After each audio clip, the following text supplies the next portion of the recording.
Hi, today we're working on this, my daily driver. It's a 1990 Chevy K1500 four-wheel drive, and as you can see by the bed, it used to be a plumber's van or a plumber's truck. It actually has some plumber's something decal on the back of it still, on the back of the tail, over by the tailgate. Anyway, this thing is my daily driver. It's my winter beater. As you can see, it's got rust. It's got the original TBI 350 in it, at least the top end. The bottom end was replaced by a later model Vortec 350 roller cam short block, but it's got 1 million miles on it. The truck had 275,000 miles on it when I bought it, but it still runs great. Doesn't have the greatest oil pressure anymore when it's hot, but hey, it still goes, stops. Four-wheel drive gets me around in the snow, and today I'm going to do something about the rusted exhaust on this thing. So stay tuned, and I'll let you see what I've done so far to it.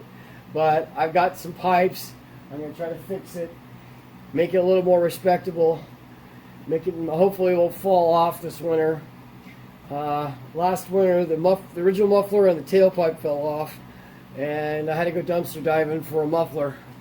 So yes, I went dumpster diving at an exhaust shop for a muffler on it. It's still on the truck, but it's not going to be there very much longer as the rest of the exhaust is falling apart. So pay attention, and you'll see what we got. Starting up here, you can see that's the wide pipe. It's a stock style wide pipe, which is in really good shape. It goes up to here to the catalytic converter, and of course the transmission cross member's in the way. And there's a catalytic converter, which is a catalytic converter name only. It doesn't do much at all anymore. And then we have the exhaust pipe, which runs down here. It's a 3-inch, and it gets to there, and it's the beginning of a glass pack. All right, and then the glass pack. There's another cross member. And the glass pack goes on, and then it ends there where I have a muffler. And you can see the muffler there. And the muffler is one I found in a local exhaust shop's dumpster. I'm not kidding you. It's got a 3-inch inlet, I think, and 2 1/4 outlets. There's 2 of them. I'll show you on the other side here in a second. And it just kind of dumps at the end of it. There's nowhere, it doesn't go anywhere. So what I'm hoping to do is I'm going to replace this pipe here. As you can see right there, that exhaust is it's an exhaust leak right there. It doesn't really do anything. It's leaking really bad. The pipe is rusted. This is where the original muffler was at, but it fell off along with the tailpipe fell off, and then the muffler fell off. But, oh, cool, I still have a glass pack, right? Well, this glass pack doesn't do nothing. It's it's louder than hell without it. And I'll show you what I mean here in a second. Well, I'm going to start it up to let you know, just to show you how loud this thing is right now. I'm going to open up the garage and do it, and I'll show you the other side of this muffler here in a second. So here's the 2 twin outlets. And there's a hanger that I got. And I don't even know what this came off of, to be honest with you. I did pay the exhaust shop for the muffler. I am not that kind of an asshole. I paid him. I left him an envelope in his drop box with 25 bucks. And a note for thanking him for helping me in a tight spot. And anyway, so we're going to keep the muffler, but we're going to get rid of this exhaust and hopefully put twin tailpipes of some sort on there. And I'll show you what I did. So, get over here.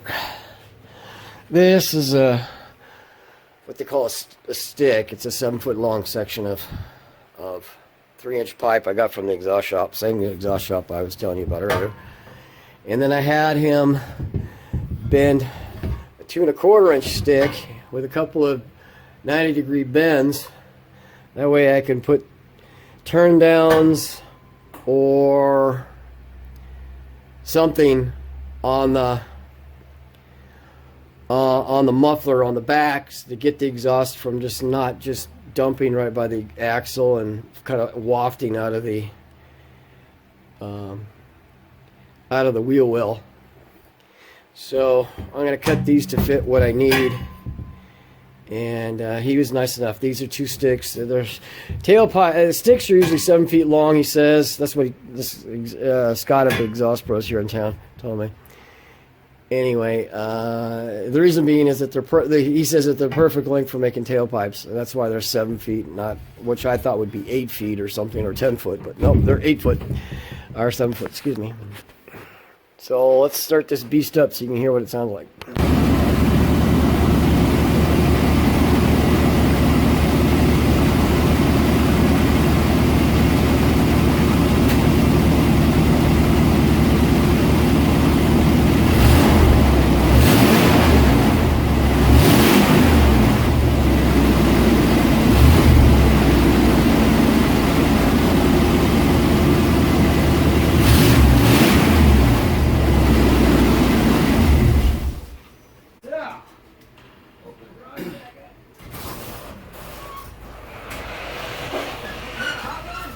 Sure.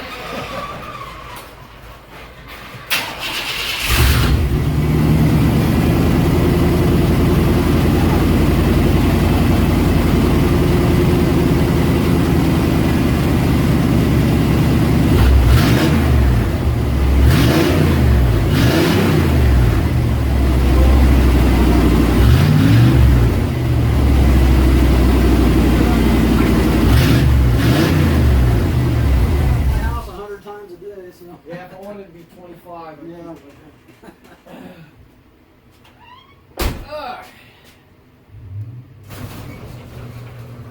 Well, I'm not 20 years old anymore, so.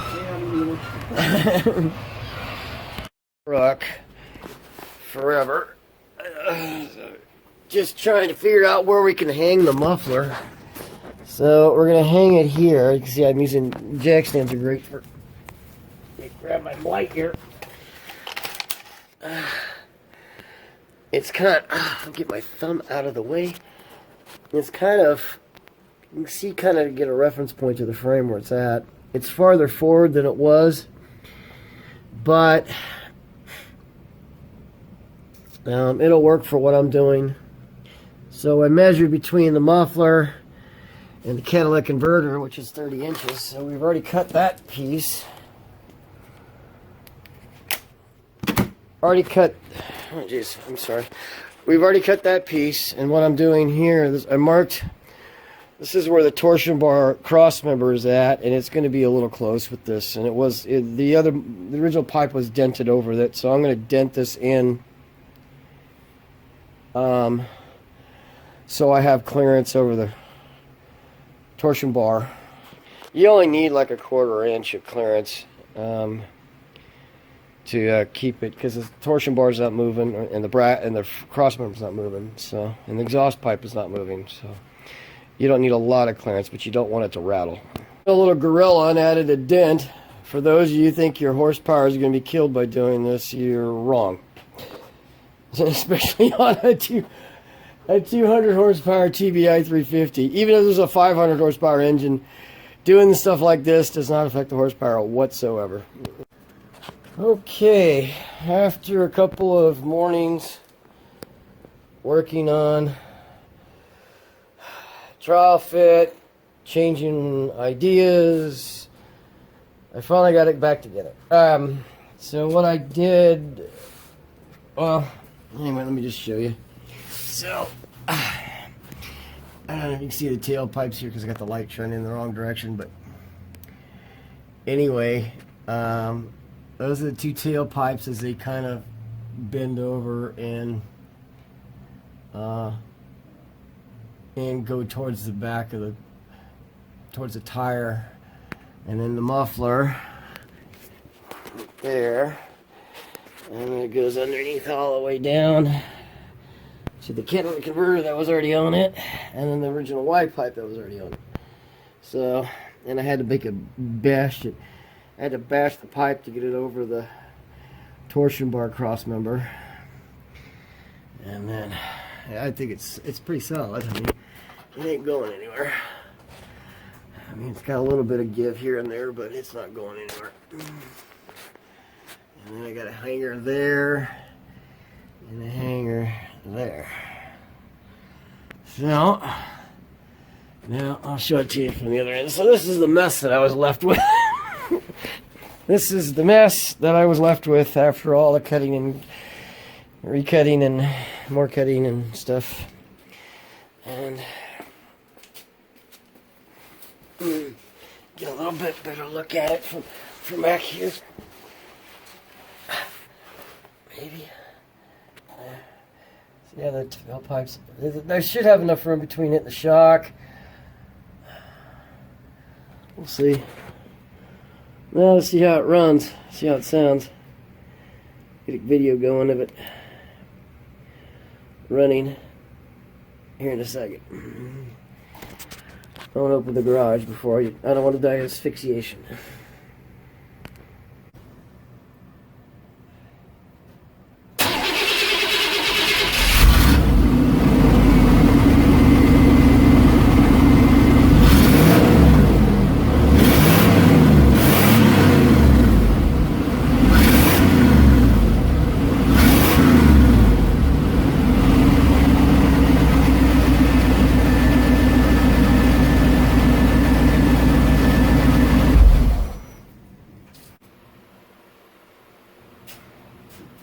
Well, for $75 in pipe, I got from the local muffler shop. He did two 90-degree bends for me on a 7-foot stick. Took the 7-foot stick of 2 1/4, and then he put the two 90-degree bends in for me. And then the 7-foot long section of 3-inch pipe that's straight. That was $75, and then I had about $25 worth of hangers and clamps, and so pretty much got a new exhaust for about $100. Maybe a little more, maybe 110. Right now, until I think I'm gonna probably get better tailpipes put on all the way out to the back or out behind the rear tire when I have some more money available. So anyway, just a cheap way of getting the exhaust done. Thank you for watching, and I'm going to go take a shower now because I'm covered in dirt. I got dirt in my hair.